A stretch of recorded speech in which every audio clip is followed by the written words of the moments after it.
నా ప్రశ్న ఏంటంటే, ఖురాన్ దేవుడి తరపు నుంచి వచ్చింది, హదీస్ ఎవరి తరపు నుంచి వచ్చిందని చిన్న సందేహం.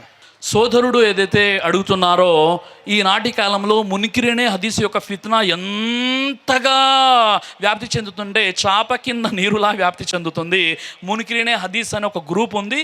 వీరేమన్నారంటే ఖురాన్ అనేది అల్లా అవతరింపజేశాడు, ప్రవక్త ముహమ్మద్ సల్లల్లాహు అలైహి వసల్లం వారి హృదయ ఫలకంపై ఖురాన్ అవతరించింది. మరి హదీసుల్ని అవతరింపజేశారు అంటే నిజంగా హదీస్ యొక్క పేరు కూడా ఖురాన్లో ఉంది అన్న విషయాన్ని మనం మర్చిపోతున్నాం. వరబ్బుక ఫహద్దీస్, హదీస్ అంటే మాట. కాబట్టి హదీస్ అంటే దైవ ప్రవక్త ముహమ్మద్ సల్లల్లాహు అలైహి వసల్లం వారి యొక్క బోధనలు, ఆయన ఆచరణ, ఆయన అనుమతి, లేదా సహబాలు ఎవరైనా ఏదైనా అమలు చేసేటప్పుడు ప్రవక్త ముహమ్మద్ సల్లల్లాహు అలైహి వసల్లం వారు నిరోధించకుండా ఉండడాన్ని కూడా హదీస్ అని అంటారు. కాబట్టి హదీస్ అంటే ఈరోజు ఖురాన్తో పాటు సహీ అహదీస్ని నమ్మాల్సిన అవసరం ఉంది.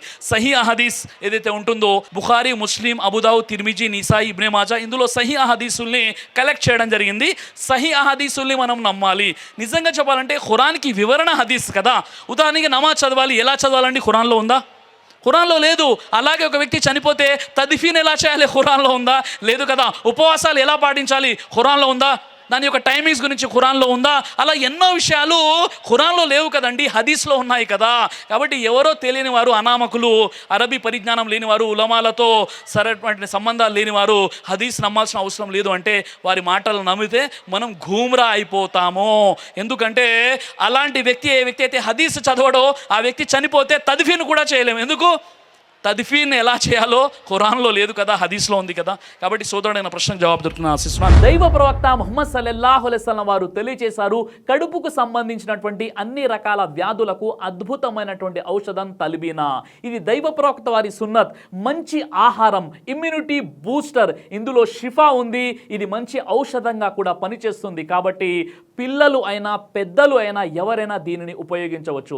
అలాగే ఖురాన్లో దైవం తెలియజేశాడు, తేనెలో మీకు స్వస్థత ఉంది అని. కాబట్టి ఇక్కడ కనిపిస్తున్నటువంటి ఈ నెంబర్స్కి కాల్ చేసి మీరు ఇప్పుడే ఈ ప్రోడక్ట్ని ఆర్డర్ చేసుకోవచ్చు.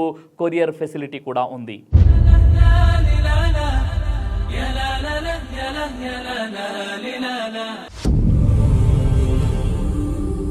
బ్రదర్ సిరాజ్ అని యూట్యూబ్ ఛానల్ని మీరు సబ్స్క్రైబ్ చేసినట్లయితే ఇన్షాల్లా దైవచిత్తం అయితే మీకు వీడియోస్ వస్తుంటాయి. అదేవిధంగా బ్రదర్ సిరాజ్ అనేటటువంటి ఫేస్బుక్ని కూడా లైక్ చేయడం వల్ల మీకు వీడియోస్ వస్తుంటాయి.